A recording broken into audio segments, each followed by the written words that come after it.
Cabu sisa-sisa dekorasi ulang tahun. Yuhu, halo semuanya. Baku dapat lagi ding kita pe video keseharian. Orang Manado pakai bahasa Manado biar nyandak di Manado. Ini kita pe anak pe ulang tahun, so lebih dari 2 minggu berlalu kendoon. Tuh lalu kita ceritanya ada berdekorasi ala kadarnya, yang penting anak senang. Kong apa baru kita mau cabu. Ini pun waktu sementara baca cabu kita pe anak yang tua bilang, "Mama, kayak apa ini so mau cabu?" Oh tolong, mau genap 1 tahun dan ini ceritanya. Karena so sedikit bikin sakit mata bolak-balik kong haga-haga itu. Cuma kok ada segate sesangko begitu di pintu iyo to, jadi lebih baik cabu jutre. Kong oke deh, so kelar cabu ini kita angka-angka dulu tuh sisa-sisa balon yang udah ciri. Kong kita pe mata tertuju ini bed cover yang belum kering bye-bye. Marka tuh lumayan kering dia karena memang berapa hari ini dia bersumu-sumu nyendak terlalu cetar di matahari. Jadi cuma berharap mudah-mudahan dia cepat kering. Nah lanjut ini kita mau bersih ini meja. Sudah lihat toh sama ning kapal pica tolong. Mari juga nih tengok ini kita mau bersih plang-plang. Ada piring kotor di situ, ada apa le sampah-sampah pokoknya. Ceritanya kok kita ada ambil video ini so siang menjelang sore, baru abis bangun tidur siang tuh bocah-bocah. Kok ini huru hara sebelum tidur siang no katu. Nah apa dia so kelar kita menimpang, kita taruh di belakang dulu ini piring. Tengok akan kesana tuh piring kotor 1 tambung lagi. Ya so begitu ketuk Kang, namanya juga tiap hari jam makan pasti ada piring kotor. Jadi kita mau lanjut judul tre ini mau cuci piring plang-plang akan kesana dulu pada orang. Kita mulai dari gelas-gelas. Dapat ingat zaman dulu filosofi awal-awal cuci piring begini, DP ilmu ada katu. DP trik khusus kendoon, tapi kakak-kakak masih belajar.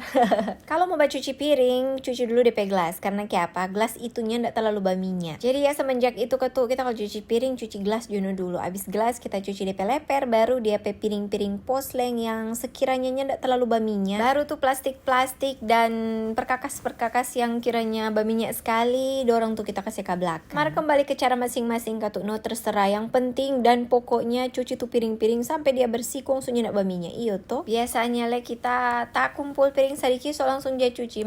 Kadang-kala ada juga DP waktu-waktu yang memang malas kelong. Jadi piring menggunung begininya ndak bisa terhindarkan. Ndak apa-apa sekali katu. Yang penting orang cuci pelang-pelang iyo toh. Bagaimana itu mama-mama? Perkara piring begini kok apalagi kalau orang baru habis mau masak. Huhui, tak tumpuk-tumpuk memang langsungnya ndak reken 3. Karena biasanya tuh sondo tuh piring-piring abis taruh akang DP bahan-bahan pe mau masak jo cuma langsung ruju-ruju begitu di tempat cuci piring. Sebaiknya memang peklar mau masak itu langsung eksekusi supaya ndak musaki kepala sendiri. Karena kalau baru abis cuci piring begitu odo-odo DP pemandangan luar biasa memang kok. Apalagi peklar lala abis mau masak kong mau lihat piring 1 tambung odo mantap. Nah kong ini kita kelar cuci piring so sementara lap-lap DP bekas-bekas sabung deng air. Oke begitu aja dulu deng kita pe video kali ini. Terima kasih banyak Sobat Uni. Sampai baku dapat di kita pe video-video yang berikutnya. Jangan bosan-bosan Mbak Uni nih. Dadah.